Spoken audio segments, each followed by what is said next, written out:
Bismillahirrahmanirrahim. Assalamualaikum warahmatullahi wabarakatuh. Alhamdulillahirabbil alamin. Alhamdulillahilladzi hadana li hadza wa ma kunna linahtadiya laula an hadanallah. Asyhadu an la ilaha illallah wahdahu la syarikalah wa asyhadu anna Muhammadan abduhu wa rasuluhu la nabiyya ba'dah. Teman-teman, kita mungkin pernah baca cerita ya. Suatu hari Ali bin Abi Thalib itu merasa kasihan melihat istri beliau yaitu Sayyidah Fatimah, putri Rasulullah SAW, setiap hari lelah dan repot sekali untuk mengerjakan pekerjaan rumah. Sayyidah Fatimah itu, kata Ali, setiap hari mengambil air sendiri, menggiling gandum sendiri, membersihkan rumah sendiri, mengurus anak-anak sendiri. Dan dulu mengambil air itu berbeda dengan zaman sekarang. Kalau sekarang kan ngambil air cuma tinggal buka keran, cuma tinggal pencet. Kalau dulu tuh ngambil air benar-benar pergi ke sumur yang jauh, kemudian membawa air yang berat ke rumahnya sendiri, dan itu bolak-balik beberapa kali dalam sehari. Begitu juga dengan menggiling gandum. Dulu tuh nggak pakai blender, dulu giling gandum itu pakai batu ya. Begitu juga ketika mengangkat air sampai badan Sayyidah Fatimah itu kurus. Gitu juga ketika membersihkan rumah, seluruh baju-bajunya Sayyidah Fatimah itu kotor. Melihat kondisi Sayyidah Fatimah yang sangat kerepotan mengurus rumah, sedangkan Ali nggak bisa banyak bantu karena juga banyak amanah dakwah di luar sana.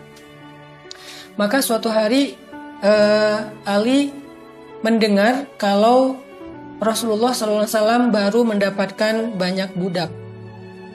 Waktu itu memang proses untuk menghapus perbudakan itu bertahap ya. Nah, di Masjid Nabawi itu banyak kedatangan budak-budak yang ingin berkhidmat kepada Nabi. Jadi bukan budak yang diperjualbelikan, tetapi budak yang ingin membantu Nabi di Masjid Nabawi. Karena mereka dulunya sebelum Islam budak, setelah masuk Islam mereka pengen, kalau dulu mereka kerja kepada tuannya, sekarang mereka kerja kepada Nabi walaupun gak dibayar, tapi perlakuan Nabi jauh lebih baik daripada tuannya. Dan mereka ingin memuliakan diri mereka dengan cara berkhidmat kepada Nabi, menolong Nabi, dan seterusnya. Mendengar berita bahwa di Masjid Nabawi ada banyak sekali budak yang datang untuk membantu kebutuhan-kebutuhan Nabi dan kaum muslimin di Masjid Nabawi, akhirnya Ali bilang kepada Fatimah, "Wahai Fatimah, di Masjid Nabawi lagi banyak budak dan Nabi sepertinya pasti kelebihan pembantu. Coba kamu pergi ke rumah Nabi dan meminta satu orang pembantu itu untuk bisa membantu kamu di rumah." Maka kemudian Fatimah pun pergi ke masjid, pergi ke rumah Nabi. Pas sampai di rumah Nabi, dari luar Fatimah ngelihat rumah Nabi itu lagi banyak tamu. Jadi banyak sekali orang di rumah Nabi karena emang Nabi ini sering menerima tamu untuk dakwah, untuk curhat, untuk belajar, untuk dengar Al-Quran dan seterusnya. Sehingga Fatimah dari luar ngelihat rumah Nabi itu lagi banyak tamu. Karena di rumah Nabi lagi banyak tamu, karena ngelihat banyak tamu, akhirnya Fatimah ngerasa gak enak hati, malu gitu, mau mengganggu Nabi. Maka Fatimah berdiri di luar pintu ngelihat ke dalam, oh banyak tamu, akhirnya Fatimah pulang lagi ke rumah. Saat Fatimah ada di luar pintu, di luar rumah, Nabi itu sebetulnya ngelihat, oh ada Sayyidah Fatimah, ada anakku Fatimah. Cuman karena banyak tamu, Fatimah pulang lagi, dan Nabi ngerasa nggak enak hati. Karena Nabi ini sayang banget sama Fatimah. Maka besoknya Nabi datang ke rumah Ali, datang ke rumah Fatimah. Tok-tok-tok, Assalamualaikum, Waalaikumsalam. Masuklah Nabi ke rumah Fatimah. Kemudian Nabi bertanya, wahai Ali, wahai Fatimah, kenapa kemarin Fatimah ke rumah, ada apa gitu. Kemudian Fatimah diam aja, malu gak mau menceritakan. Kata Nabi, wahai Fatimah, ngomonglah ada apa gitu. Kata Ali, ya Rasulullah, Fatimah sebetulnya malu untuk menyampaikan ini dan merasa gak enak hati. Fatimah merasa takut mengganggu kebutuhan Rasulullah SAW. Memangnya kenapa, kata Nabi. Kata Ali, saya kasihan ngelihat Fatimah setiap hari capek, setiap hari repot, setiap hari lelah. Dan saya takut dia sakit, saya takut dia nggak nyaman, saya takut dia tertekan. Karena setiap hari Fatimah itu mengurus rumah, mulai dari menggiling gandum, kemudian mengangkat air, kemudian membersihkan rumah, mengurus anak-anak, membantu fakir miskin. Bukan hanya di dalam rumah tapi juga ke tetangga. Fatimah suka membantu orang. Sehingga saya ngerasa Fatimah ini kalau ngurus segala sesuatu sendiri nanti kasihan, dia jadi sakit, dia jadi lelah dan seterusnya. Sehingga akhirnya saya meminta Fatimah untuk datang kepada engkau ya Rasul, meminta satu orang budak agar bisa membantunya di rumah, karena aku mendengar lagi banyak budak di Masjid Nabawi. Mendengar curhat dari Ali tentang istrinya, maka Nabi SAW tersenyum dan kemudian bilang ke Fatimah, wahai Fatimah, mau nggak ayah kasih tahu sesuatu yang, mau nggak ayah berikan sesuatu yang lebih baik daripada pembantu? Mau nggak ayah berikan sesuatu yang lebih baik daripada pembantu? Ali dan Fatimah langsung penasaran. Kata Fatimah, apa itu wahai ayah yang lebih baik daripada pembantu? Kalau kita sekarang, kalau saya sebagai ayah, mungkin kalau anak saya perempuan udah nikah, saya ngelihat dia susah hidupnya, dia repot di rumahnya, suaminya juga sibuk dengan dakwah, pasti saya akan bilang, nak, kamu ayah beliin mesin cuci ya, nak, kamu ayah beliin dispenser ya, ayah beliin blender ya, ayah beliin apa misalnya kompor yang bagus, yang matic dan seterusnya. Ayah cariin pembantu ya, nanti biar ayah yang gajiin pembantu. Kalau saya sebagai ayah pasti saya akan menawarkan itu. Dan Fatimah ketika ditanya oleh Nabi, maukah engkau aku berikan sesuatu yang lebih baik daripada pembantu? Fatimah semangat, antusias, penasaran, apa kira-kira yang lebih baik daripada pembantu? Apakah kompor gas? Apakah mesin cuci? Apakah kulkas? Apakah dispenser? Apakah blender? Apakah seorang yang mungkin lebih ahli daripada seorang pembantu? Ternyata tahu nggak jawaban Nabi apa? Kata Nabi, bertakwalah kamu kepada Allah, kemudian setiap kali kamu mau tidur, bacalah subhanallah 33 kali, alhamdulillah 33 kali, Allahu Akbar 34 kali, maka sesungguhnya itu lebih baik daripada pembantu. Itu lebih baik daripada pembantu. Sehingga akhirnya Sayyidah Fatimah mendengar nasihat dari Nabi tentang bertakwa kepada Allah, kemudian membaca subhanallah 33 kali, alhamdulillah 33 kali, Allahu Akbar 34 kali, dan kata Nabi itu lebih baik daripada pembantu. Seketika Fatimah mengatakan, saya ridho dengan keputusan Allah dan Rasulnya. Saya ridho dengan keputusan Allah dan Rasulnya. Artinya Fatimah percaya dan menerima nasihat Nabi bahwa yang lebih baik daripada pembantu adalah zikir subhanallah 33 kali, alhamdulillah 33 kali, Allahu Akbar 34 kali. Teman-teman, apa kira-kira pelajaran dari kisah Sayyidah Fatimah ini? Akhir-akhir ini kita banyak sekali mendengar orang yang tertekan ya secara mental. Ada yang tingkat yang paling ringannya mungkin stres. Tapi stres ini kalau dibiarin bisa sampai ke level depresi. Dan depresi biasanya sampai berujung dengan bunuh diri, na'udzubillahi min dzalik.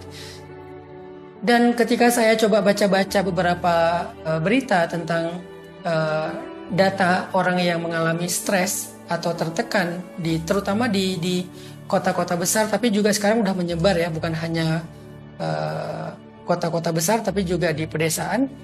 Orang yang stres itu rata-rata ya karena dia mengalami semacam perubahan-perubahan yang cukup signifikan dan ekstrim dalam kesehariannya.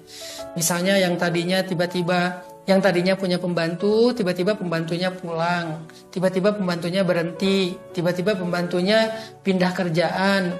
Akhirnya kita sebagai seorang ibu rumah tangga stres untuk mikirin masak, mikirin nyuci, mikirin ngurus anak, mikirin bersih-bersih rumah. Itu bisa bikin stres. Atau orang yang kerja, misalnya tadinya dia kerja dengan atasan yang cukup memberikan ruang buat dia untuk ekspresi, untuk improve, tiba-tiba atasannya galak, strict, dan cukup kaku misalnya, sehingga dia jadi stres. Atau mungkin bukan atasannya, tapi lebih ke teman kerjanya yang bikin dia ngerasa nggak nyaman, akhirnya stres. Atau kita pulang kerja tiba-tiba macet, dan itu kita biasanya nggak semacet itu, tapi tiba-tiba macet banget, akhirnya stres. Gitu juga kemarin kejadian yang seorang ayah membunuh putrinya, menyakiti istrinya sampai menyiksa istrinya sampai koma. Itu kan salah satu di antara contoh-contoh orang yang mengalami tekanan sampai membuat dia secara mental itu mengalami stres. Nah, mungkin ini relate ya dengan kisah Fatimah, karena apa yang dialami oleh Fatimah itu adalah sesuatu yang cukup membebaninya dalam keseharian. Walaupun kita nggak mengatakan Sayyidah Fatimah stres, tapi kalau lelah ya, kalau capek ya, kalau terbeban ya, kalau repot benar. Cuman wajar kalau Sayyidah Fatimah berharap ada yang bisa bantu beliau di rumahnya. Itu juga yang kita harapin dalam keseharian kita. Mungkin teman-teman anak muda stres karena tiba-tiba dapat banyak sekali PR, banyak sekali tugas, banyak sekali deadline, banyak sekali kerjaan. Kalau yang kuliah mungkin ini ngejar sidang sebentar lagi, skripsi, project. Kalau yang pengusaha misalnya ini lagi ngerjain satu project yang udah deadline banget, bahkan mungkin bukan hanya deadline tapi juga deadlock kali ya, yang udah mentok nggak tahu gimana, akhirnya stres.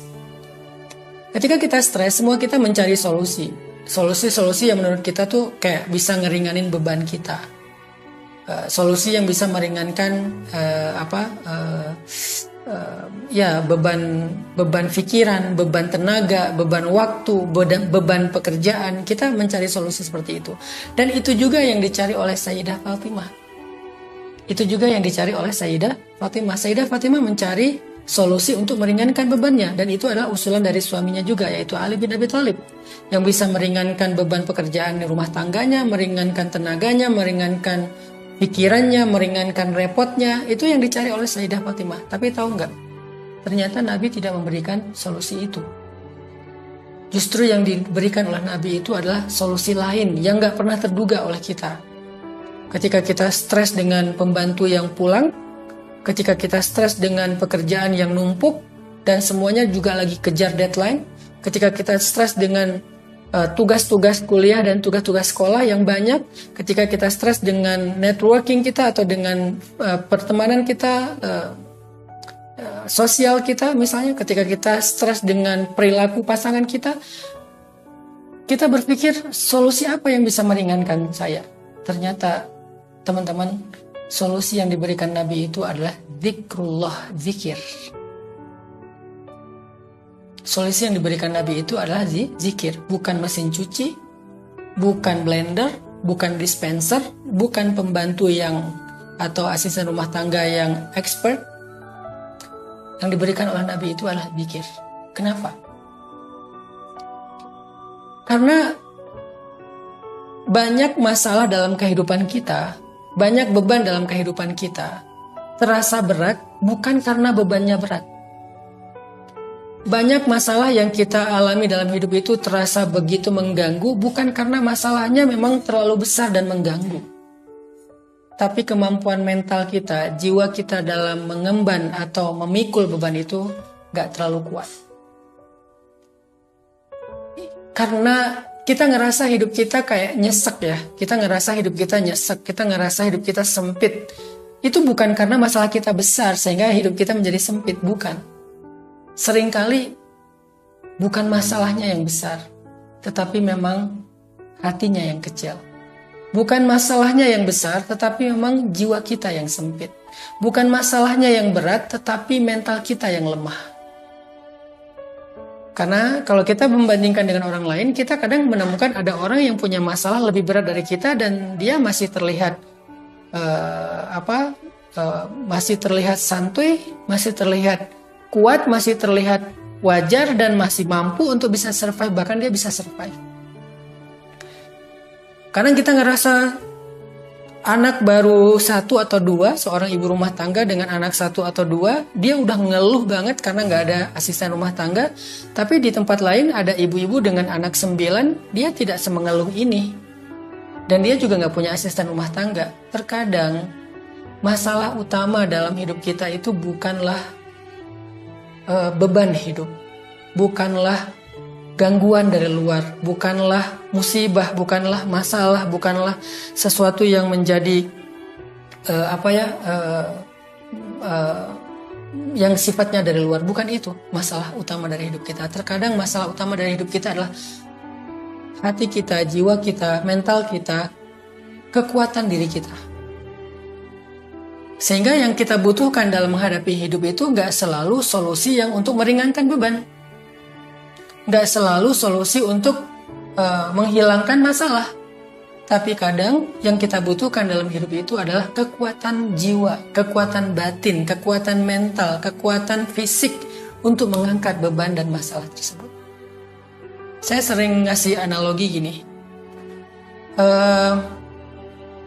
Ada satu ruang, ini seperti ruang studio ini, ukurannya kurang lebih 3x3. Ruang studio yang 3x3 ini, kalau diisi oleh oleh 10 orang misalnya, maka ruang ini akan terasa sempit. Ada 10 orang di sini, semuanya duduk bareng di sini, pasti akan terasa sempit ruang 3x3. Apalagi buat tidur, buat duduk aja udah pas-pasan. Buat tidur susah, untuk selonjoran aja susah, apalagi kita berbaring. Karena 10 orang di ruang 3x3. Lalu 10 orang ini dipindah ke ruangan lain yang ukurannya 10x10. Maka tiba-tiba kita merasa lega, merasa nyaman, bisa selonjoran kaki, bahkan bisa berbaring, bahkan bisa bolak-balik, bahkan kita bisa beraktivitas secara nyaman di situ.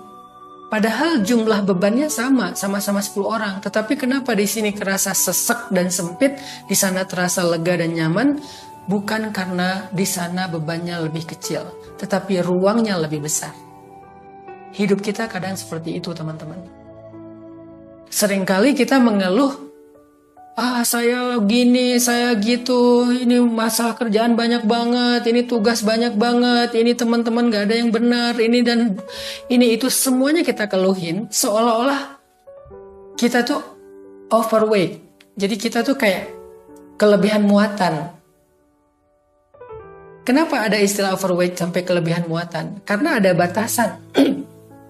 Misalnya kita naik pesawat, kabin itu batasannya 7 kilo. Begitu kita isi 8 kilo, maka itu akan lebih 1 kilo. Kenapa? Karena batasannya 7 kilo. Tapi kalau kita taruh koper yang 8 kilo itu di bagasi, itu masih lebih. Karena di bagasi 20 kilo. Berarti masih ada kelebihan 12 kilo. Artinya apa? Masalahnya bukan di bebannya, tetapi masalahnya batasannya.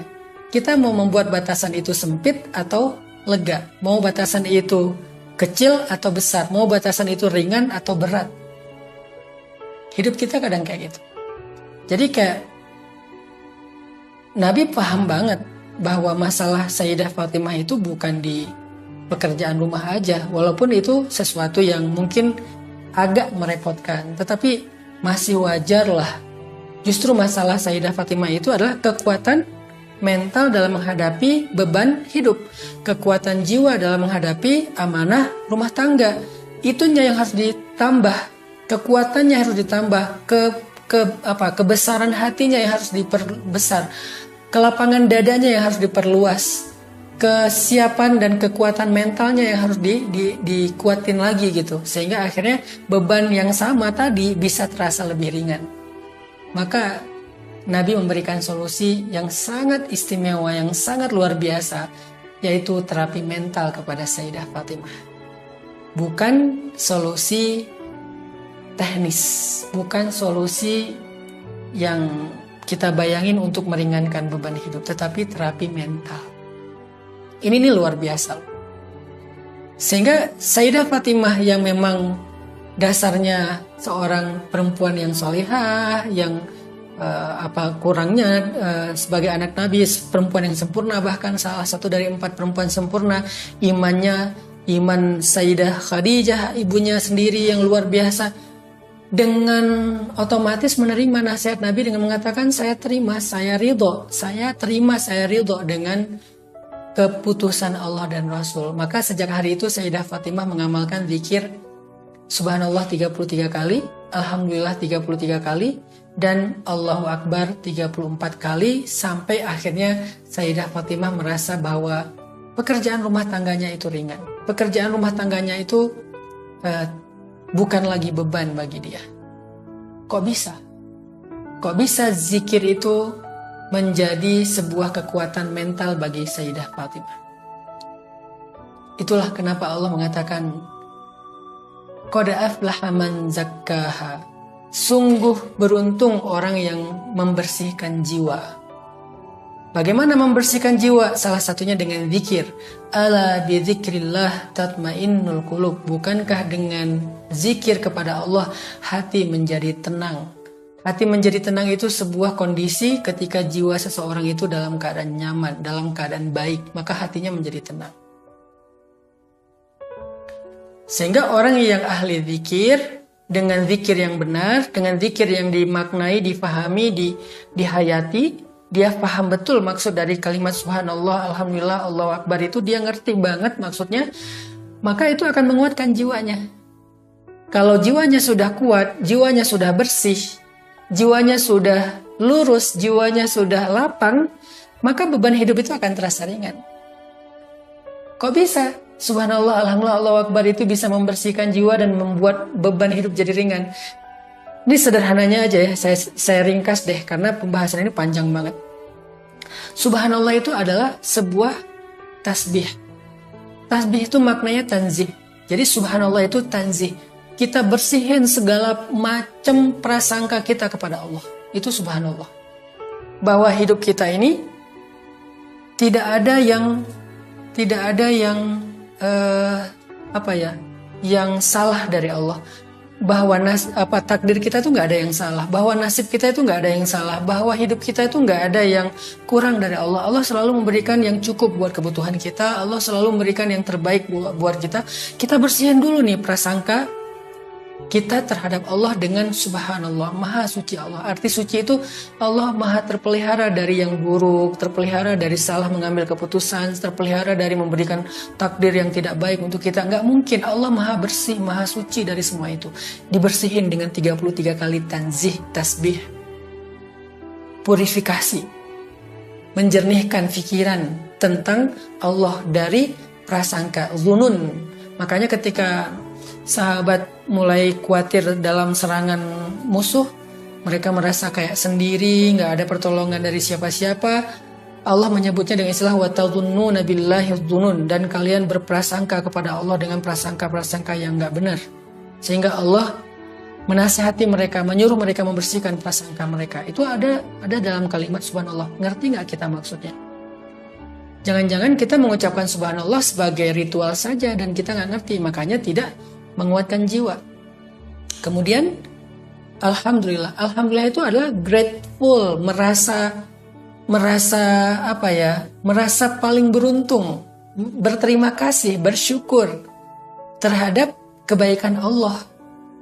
Itu arti alhamdulillah. Artinya alhamdulillah itu sebuah ungkapan dalam jiwa seseorang bahwa dia merasa beruntung. Allah baik banget, Allah selama ini udah ngasih saya banyak nikmat. Kita ingat nikmat-nikmat Allah lewat alhamdulillah 33 kali itu.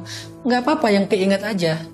Allah udah ngasih ini, Allah udah ngasih itu, Allah udah ngasih ini, Allah udah ngasih itu. Allah baik banget, Allah sangat peduli kepada saya. Allah yang baik-baik dimunculkan. Makanya saya pernah bilang tazkiyah itu ada dua arti. Yang pertama tathhir, yang kedua tanmiyah. Pertama pembersihan, yang kedua penumbuhan, diisi.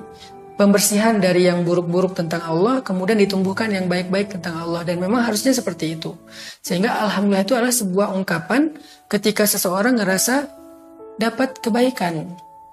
Allah itu baik banget, Allah begini. Ketika kita mulai ingat nikmat Allah, fabi ayyi ala'i rabbikuma tukadziban, dalam zikir alhamdulillah, kita ngerasa diri kita beruntung. Yang terakhir ditutup dengan Allahu Akbar. Allahu Akbar itu artinya Allah maha besar, yang lain semuanya kecil. Allah maha kuasa, yang lain tidak ada yang berkuasa. Allah maha mampu, yang lain gak ada yang mampu. Segala sesuatu di tangan Allah pasti bisa. Ini semacam sebuah membangun optimisme, membangun keyakinan, membangun kepercayaan, membangun hope, harapan. Sehingga orang yang punya harapan, punya keyakinan, punya kepercayaan, punya pegangan, punya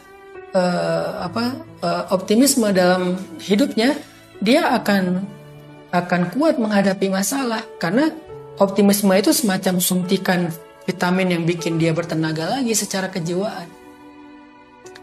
Kenapa nggak optimis? Kan ada Allah yang maha besar. Ini masalah kecil. Ada Allah yang maha kuasa. Kalau saya emang nggak kuasa, saya nggak bisa ngadapin masalah ini. Tapi kan ada Allah. Allahu Akbar, Allahu Akbar, Allahu Akbar. Sehingga dengan tasbih, tahmid, takbir, akhirnya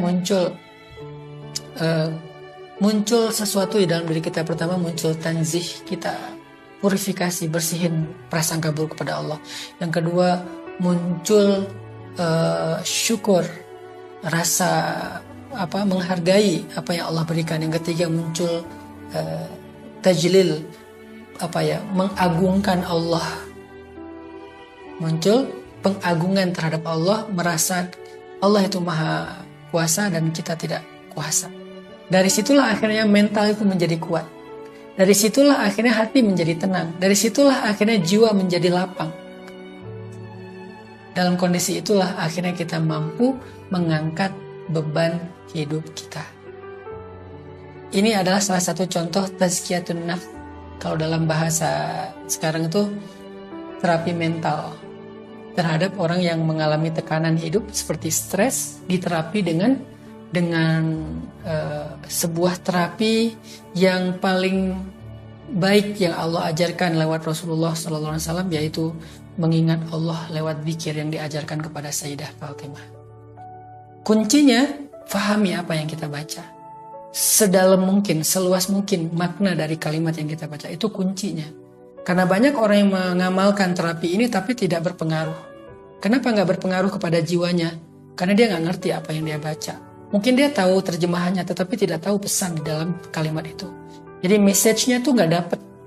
Dia tuh nggak menerima sebuah pesan dari kalimat yang dia baca. Maka coba baca, pahami lagi, pelajari lagi, gali lagi. Sehingga kadang-kadang nggak perlu sampai 33 kali juga kita udah merasakan terapi mental yang sangat baik.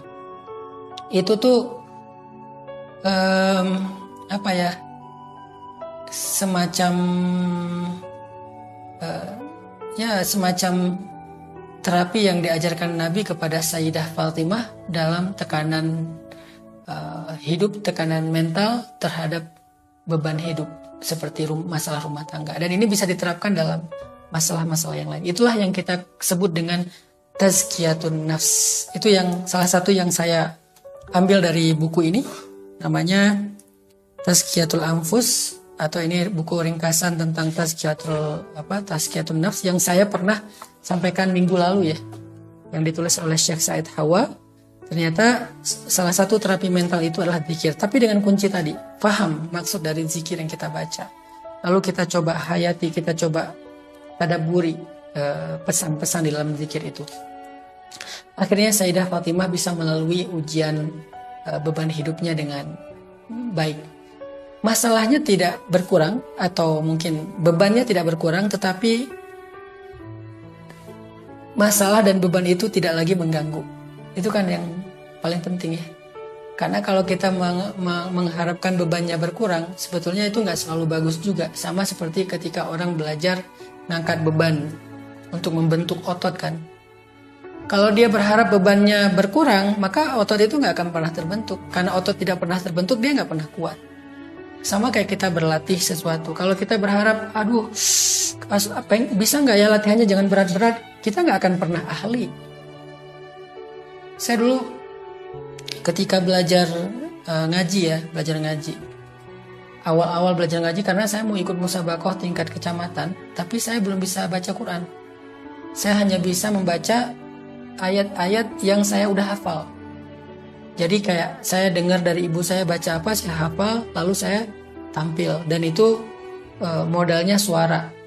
bukan karena bisa baca. Sedangkan dalam musabakoh saya harus baca ayat yang ditunjuk sama juri, bukan yang saya pilih. Jadi bisa aja di mana aja, nggak harus yang saya hafal. Sehingga mau nggak mau saya harus bisa baca Quran dong, supaya saya bisa ikut musabakoh tingkat kecamatan. Waktu saya sekitar 1 bulan lah. Akhirnya saya dipaksa oleh ibu saya untuk belajar pagi, sore, malam. Malam itu sampai jam 10 malam masih ngaji dari habis maghrib. Wah, dikejar target banget supaya cepat bisa baca Quran. Dan waktu itu saya bilang, ini terlalu berat, saya pengen yang ringan-ringan aja, boleh nggak bacanya yang mudah-mudah. Kata ibu saya, kalau kamu baca yang mudah-mudah, kapan kamu bisanya? Akhirnya kita dipaksa baca yang surat-surat yang agak susah, yang matnya banyak, yang tasdidnya banyak, yang huruf-hurufnya itu banyak, yang tafkhim dan seterusnya. Alhamdulillah dalam 1 bulan kurang saya udah lancar baca Quran. Akhirnya ikut musabakoh tingkat kecamatan dan alhamdulillah dapat juara. Begitu juga dalam urusan yang lain. Saya beberapa waktu terakhir belajar memanah misalnya. Saya pengen ngerasain yang namanya memanah seperti para sahabat. Artinya para sahabat itu sanggup mengangkat panah dengan beban sampai 120 lbs minimal. Sementara rata-rata kita pakainya 35 lbs, 40 lbs. Saya paksain, pertama pakai 30 lbs, udah gitu 35, udah gitu 40, udah gitu 45, udah gitu 50, udah gitu 55, sampai 60 mentok. Saya terus memaksakan diri supaya bisa sampai 60. Nah, dalam waktu sekitar 6 bulan itu dari 30 sampai 60, itu berhasil karena saya mencoba untuk terus menambah beban, bukan mengurangi beban. Ketika saya udah pakai 60,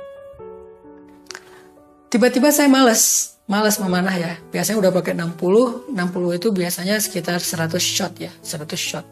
Dibagi 10, jadi 10 shot, istirahat 2 menit, nembak lagi, istirahat, nembak lagi, 100 shot sehari. 60 lbs itu udah kerasa nyaman dan bahkan bisa ditahan di pipi gitu, gak langsung dilepas. Selang beberapa lama saya lagi males, lagi banyak kerjaan, akhirnya gak nembak lagi. Pas nembak saya juga nggak mau pakai yang 60, lagi males kan, pakai yang 35, oh nyaman. Begitu dikasih yang 45 atau 50 itu udah nggak kuat, apalagi 60. Hidup seperti itu teman-teman. Nggak selalu solusi yang kita butuhin itu adalah berkurangnya beban, karena berkurangnya beban kadang nggak baik untuk kita, membuat kita lemah, membuat kita nggak lagi memiliki kemampuan, skill, membuat kita jadi downgrade gara-gara beban yang berkurang. Yang kita butuhin kadang-kadang bukan beban yang berkurang, tetapi kekuatan yang bertambah, kemampuan yang bertambah. Sehingga dengan kekuatan bertambah, beban yang tadi terasa ringan buat kita. Saya dulu narik 60 lbs, buat saya itu nggak ringan juga sih, nyaman gitu, udah pas lah. Tapi buat teman-teman itu berat. Mereka biasa narik 35, 40, 60 tuh wah nariknya sampai geter. Terus pas udah ditarik itu pun nggak full draw ya, nggak narik full banget. Itu langsung lepas, nggak kuat nahan. Kenapa? Karena kekuatan mereka belum terbiasa. Itulah kenapa Nabi mengajarkan zikir, subhanallah, alhamdulillah, Allahu akbar untuk menguatkan mental, melapangkan jiwa, menenangkan hati Sayyidah Fatimah, sehingga dengan kekuatan mental itu Sayyidah Fatimah merasa ringan mengangkat beban hidup. Itulah terapi mental yang diajarkan Rasulullah SAW. Kisah yang kedua, ini mungkin malam ini saya berkisah 2 aja. Nabi itu pernah mengalami masa-masa yang sulit dalam hidup beliau. Sebetulnya banyak sih, tapi ini salah satu yang cukup luar biasa ya. Bahkan sampai tahun itu dikenal dengan tahun sedih, Amul Huzni, tahun kesedihan, karena Nabi sedih banget tahun itu. Tahun ketika Nabi kehilangan 2 orang yang paling beliau cintai. Yang pertama adalah Sayyidah Khadijah, istri beliau yang pertama, yang sangat berjasa dalam hidup Nabi dan dakwah Nabi, yang sangat berpengaruh dalam dakwah Nabi, yang sangat dibutuhkan oleh Nabi dalam kondisi-kondisi yang sulit. Nabi lagi sedang berat-beratnya perjuangan dan pasti kehadiran Khadijah itu penting sekali buat Nabi. Tapi tahun itu Allah takdirkan Khadijah kembali kepada Allah dan Nabi merasa sangat sedih dan merasa sangat kehilangan Khadijah. Ternyata bukan hanya Khadijah. Di tahun yang sama pun Nabi kehilangan satu orang lagi yang sangat penting bagi Nabi, yaitu paman beliau Abu Thalib. Yang selama ini udah membesarkan beliau sejak beliau masih anak-anak. Yang udah menolong beliau ketika beliau dimusuhi walaupun tidak masuk Islam.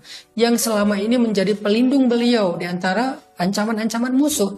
Artinya dua orang yang sangat penting dalam dakwah Nabi, dalam hidup Nabi, berpengaruh dalam kepribadian Nabi, dua-duanya Allah ambil di tahun yang sama.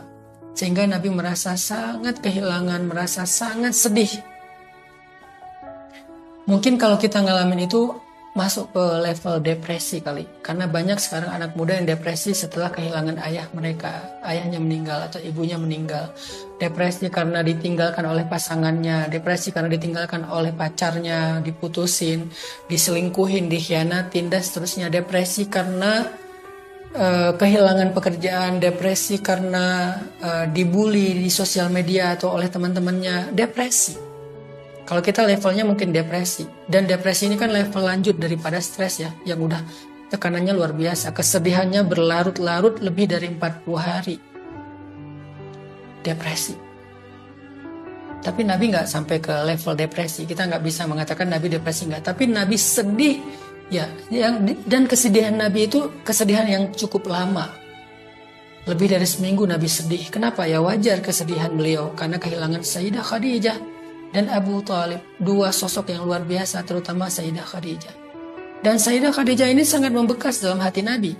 Bahkan setelah Nabi menikah sekalipun dengan Sayyidah Aisyah, perempuan yang sangat istimewa, cantik, menarik, pinter, soleha, udah sempurna juga lah. Nabi tetap gak bisa ngelupain Sayyidah Khadijah. Ketika ada perempuan itu sepupunya Sayyidah Khadijah datang ke rumah Nabi, mendengar cara ngomongnya mirip seperti Sayyidah Khadijah, Nabi tuh kayak ngerasa ada Khadijah gitu, kayak muncul lagi tiba-tiba memori tentang Sayyidah Khadijah yang membuat Aisyah merasa cemburu. Saking membekasnya Sayyidah Khadijah dalam hati Nabi SAW. Maka kebayangkan gimana sedihnya Nabi ketika kehilangan Sayyidah Khadijah. Kalau Sayyidah Khadijah istri biasa mungkin Nabi juga ya sedih tapi wajar. Tapi karena ini adalah istri yang paling membekas, yang dengannya turun banyak ayat Al-Quran, salah satunya ya ayyuhal muzammil dan seterusnya. Orang pertama yang sholat di belakang Nabi, yang membantu Nabi dalam dakwah sejak awal Nabi berdakwah, nggak ada siapa-siapa yang menolong beliau. Sangat membekas sehingga kepergian Khadijah itu benar-benar membuat Nabi merasa sangat sedih dengan kesedihan yang lama. Kalau di kita tuh udah namanya depresi. Tapi Nabi tidak depresi. Kesedihan yang lama. Maka dalam kondisi tahun kesedihan itu, Allah memberikan sebuah terapi mental buat Nabi. Apa terapi mental buat Nabi? Terapi mental buat Nabi tahun itu adalah Nabi diajak jalan-jalan sama Allah. Diajak jalan-jalan sama Allah. Ini nih luar biasa sih. Nabi ternyata dalam Islam itu jalan-jalan itu sebuah terapi mental loh. Ini yang kadang kita nggak sadari ya. Sebentar saya cari ininya. Ternyata jalan-jalan itu adalah sebuah terapi. Jadi kayak healing ya, healing kayak pergi kemana gitu untuk healing, escape dari masalah gitu kan. Itu sebuah terapi mental. Jalan-jalan apa yang diberikan oleh Allah kepada Nabi? Jadi kayak dikasih tiket nih, pergi biar lo nggak sedih lagi. Ini aku kasih tiket gratis, sana jalan-jalan biar bisa healing. Allah kasih tiket perjalanan buat Nabi. Sebuah trip yang luar biasa. Tahu nggak jalan-jalan kemana? Subhanalladzi asra bi'abdihi lailam minal masjidil haram ilal masjidil aqsal ladzi barakna haulah linuriyahu min ayatina. Surat Al-Isra ayat pertama. Ternyata jalan-jalan Nabi pada malam itu, pada saat itu ketika Nabi sedang sedih berat karena kehilangan Sayyidah Khadijah dan Abu Thalib, jalan-jalan Isra dan Mi'raj. Jalan-jalan Isra dan Mi'raj. Perjalanan di bumi dan perjalanan ke langit. Ini perjalanan yang luar biasa. Sehingga saya ketika merenung merasa, wah Masya Allah ya, ternyata dalam Islam itu terapi mental udah ada, yaitu jalan-jalan. Dan itu sesuatu yang kayaknya paling kita senangi gitu. Apalagi dapat tiket gratis private jet lagi. Kebayang nggak teman-teman dikasih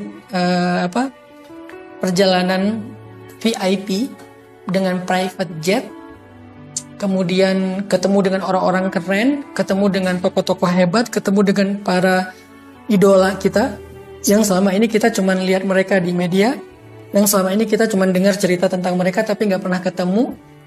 Lalu bisa ngumpul di satu momen, semua tokoh-tokoh itu ada di hadapan kita dan mereka menyambut kita. Kemudian selain jalan-jalan di bumi itu, kita dikasih perjalanan ke luar angkasa, ke bulan, ke Mars dan seterusnya. Kayaknya healing apa yang siapa yang nggak akan dapat healing dengan perjalanan kayak gitu? Itulah Nabi SAW. Beliau dikasih kesempatan untuk menikmati sebuah perjalanan yang luar biasa. Pertama, jalan di bumi ke satu negeri. Di sana ketemu dengan orang-orang yang beliau idolakan, yang selama ini beliau dengar dari cerita-cerita Jibril alaihissalam. Jibril cerita dulu ada namanya Nuh alaihissalam, dulu ada namanya Musa alaihissalam, dulu ada namanya Ibrahim dan dia adalah kakekmu, dulu ada yang namanya Syuaib, dulu ada yang namanya Idris, dulu ada yang namanya Isa, dulu ada yang namanya Yahya. Jibril sering cerita tentang mereka, tapi Nabi belum pernah ketemu mereka. Nabi dengan mendengar cerita storytellingnya Jibril, Nabi kagum sama mereka, Nabi mengidolakan mereka, Nabi pengen dengar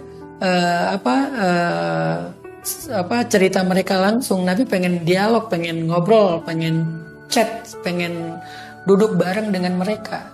Sehingga dalam perjalanan itu Nabi dibawa ke suatu tempat yang sangat mulia, yaitu Masjidil Aqsa, dan seketika mereka semua berkumpul dan Nabi duduk dengan mereka. Bahkan bukan hanya duduk, Nabi sholat bersama mereka sebagai imamnya mereka.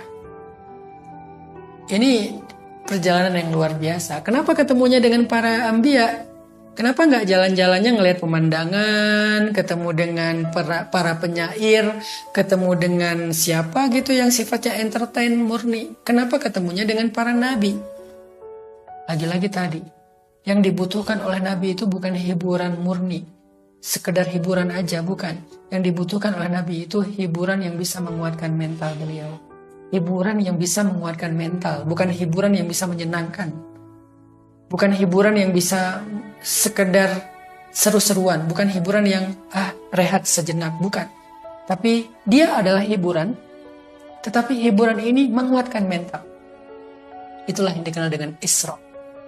Lalu setelah Isra ada Mi'raj, keluar angkasa.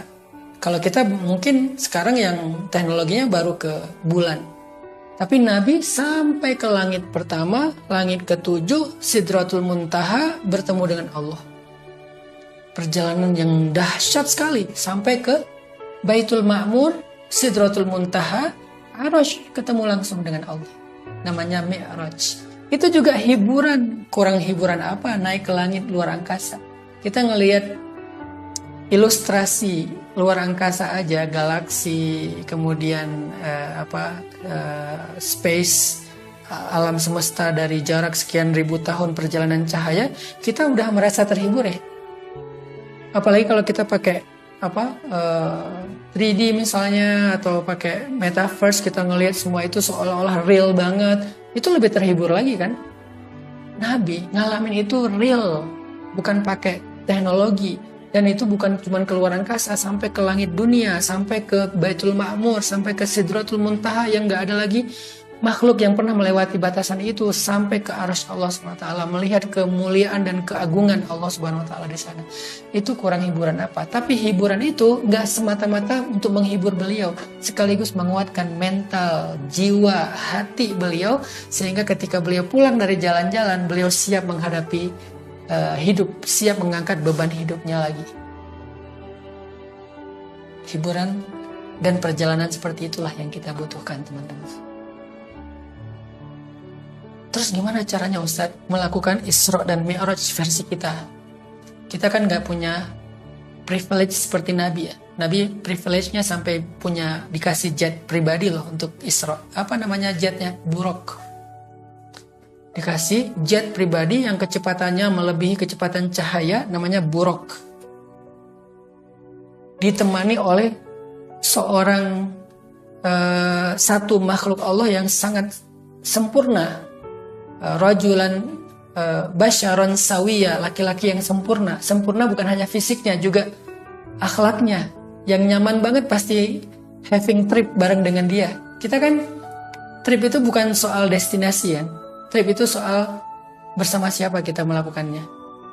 Kadang-kadang kita tripnya cuman keluar kabupaten, nggak sampai keluar provinsi, apalagi keluar negeri, cuman keluar kabupaten. Misalnya saya di Bandung ke Garut gitu, ke Sukabumi. Tapi kalau teman perjalanan itu nyaman, maka trip itu akan berkesan. Sedangkan kalau saya pergi ke tempat yang sangat indah, ke Bali, ke Papua, ke Maluku, kemana gitu yang indah, tapi temennya nyebelin, pasti tripnya juga merasa sangat gak nyaman, boring banget pasti. Bukan hanya boring, mungkin bikin kita makin stres kan. Ini temen kendaraannya private jet, namanya buraq, kecepatannya melebihi cahaya. Teman tripnya sesuatu yang paling sempurna, yang nyaman banget melakukan trip dengan dia. Dan perjalanan juga destinasinya perfect sih. Tempat destinasinya tuh keren, bukan hanya jadi hiburan tapi juga bisa menguatkan jiwa. Kemana? Masjidil Aqsa. Makanya muncullah sebuah hadis dari Rasulullah SAW, hadis riwayat Bukhari, kata Nabi, la tushaddur rihal illa ila thalathati masajid. Tidak dianjurkan untuk melakukan perjalanan dengan anjuran yang serius. Jadi tidak didorong. Kalau bisa usahakan gitu ya. Tidak direkomendasikan, dianjurkan melakukan rihal perjalanan kecuali ila thalathati masajid, kecuali kepada 3 masjid. Jadi kalau kita mau bikin planning, mau trip kemana, mau healing kemana, kata Nabi tidak ada yang lebih baik daripada kepada 3 masjid ini. Yang pertama adalah Masjidi Hadza, Masjid Nabawi, yaitu Madinah. Yang kedua Masjidil Haram, dan yang ketiga Masjidil Aqsa. Jadi kalau kita mau melakukan sebuah healing trip, nggak ada yang lebih baik daripada 3 tempat ini. Pertama Masjidil Haram Mekah, kedua Masjid Nabawi Madinah, yang ketiga Masjidil Aqsa Palestina. Kenapa Nabi mengatakan ini yang paling baik? Karena ini bukan sekedar hiburan, tapi juga menguatkan. Buat apa hiburan setelah itu kita lemah? Kayak tadi misalnya, pas lagi capek banget, kemudian kita minum obat penenang supaya bisa tidur. Besok kita capek lagi. Karena kekuatannya tuh ada bukan di fisik kita doang, tapi mental. Kalau mental kita masih lemah, walaupun kita udah istirahat, tetap aja kita ngeluh. Sehingga yang kita butuhkan untuk terapi mental itu bukan sekedar jalan-jalan cari hiburan, tapi plus ada hiburan, plus ada sebuah terapi untuk menguatkan mental kita. Dan itu yang paling sempurna ketiga tempat tadi. Saya dulu nggak percaya itu ya. Saya berpikir bahwa yang namanya jalan-jalan itu ya ke tempat yang seru dong. Bisa, apalagi saya kan suka dengan adventure ya, suka dengan petualangan. Saya pernah nyoba skateboard. Saya pengen main skate tuh di Turki, di depan Masjid Sulaimaniye, main skate sama teman-teman. Saya nyoba snowboard, main di salju. Akhirnya pas musim winter, saya ke Jepang main salju di Jepang sama teman-teman. Ada Kang Yusuf dan seterusnya. Saya nyoba apalagi surfing. Akhirnya kalau kata teman lagi bagus ombaknya, saya pergi ke pantai untuk belajar. Saya nyoba apalagi free dive. Cari tempat-tempat yang keren, yang airnya itu kayak kristal gitu, sehingga kita bisa ngelihat terumbu karang, bahkan ngelihat manta yang gede-gede itu di Labuan Bajo, free dive. Diajarin sama Andro ya kalau nggak salah, teman saya di NTT, Andro. Nyoba lagi, kalau sekarang nyoba berkuda. Pas lagi tempatnya nyaman dengan view yang bagus di Rohila Stable, hujan-hujan pula karena kuda juga butuh terapi kalau hujan dia biar seger lagi ya. Udah hujan-hujanan sama kuda. Seneng dengan adventure. Saya pikir dulu yang namanya healing itu ya cari kesenangan. Lalu pas pulang dari sebuah perjalanan yang tadi menyenangkan, lalu kita menghadapi lagi realitas hidup, masalah kita ternyata masih ngeluh juga. Aduh gimana ini, aduh gimana itu, dan seterusnya keluh kesah. Masih tetap ada keluh kesah. Kenapa? Karena tadi itu kita cuman di pause doang. Bukan dikuatkan, di pause ya. Di pause itu kayak di stop dulu dah sebentar. Jadi kayak kita cuman break, cuman istirahat, tapi bukan sedang disuntik, bukan sedang di booster. Cuman break doang. Sehingga beres break, beres pause, beres stop, jalan lagi ya ngeluh lagi.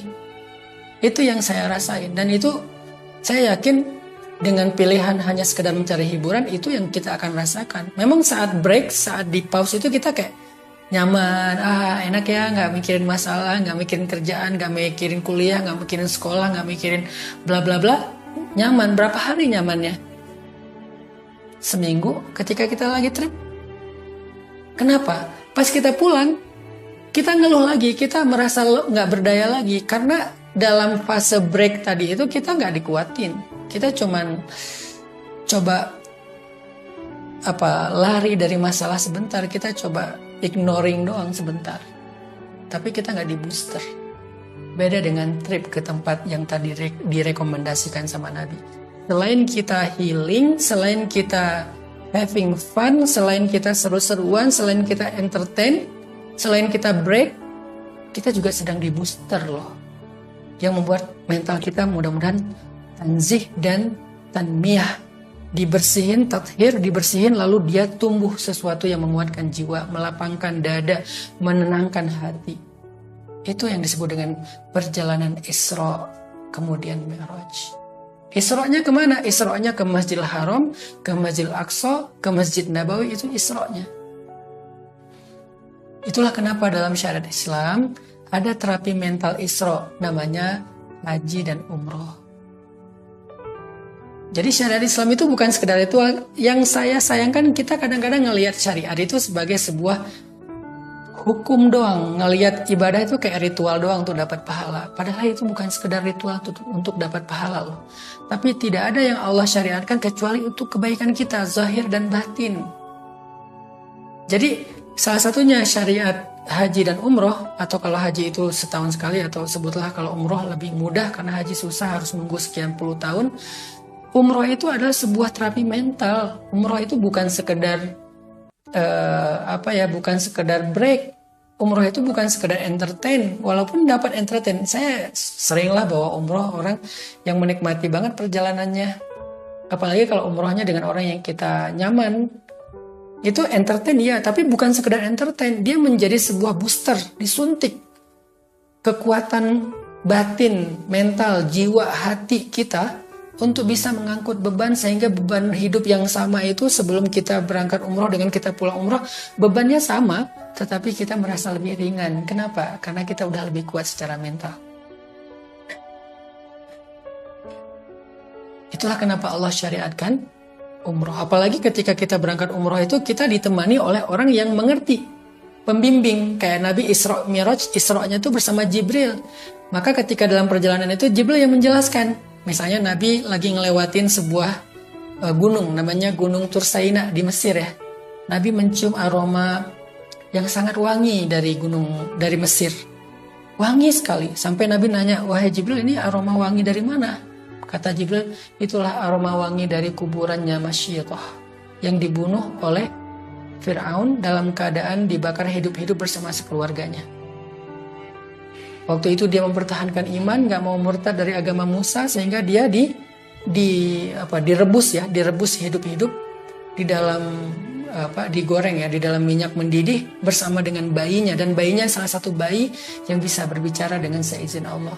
Sehingga dengan penjelasan pembimbing yang bernama Jibril alaihissalam, Nabi itu jadi di booster, jadi naik imannya, jadi kuat menghadapi masalah. Wah, berarti masalah saya kehilangan Sayyidah Khadijah, Abu Thalib gak ada apa-apanya dengan Masyiatah ya.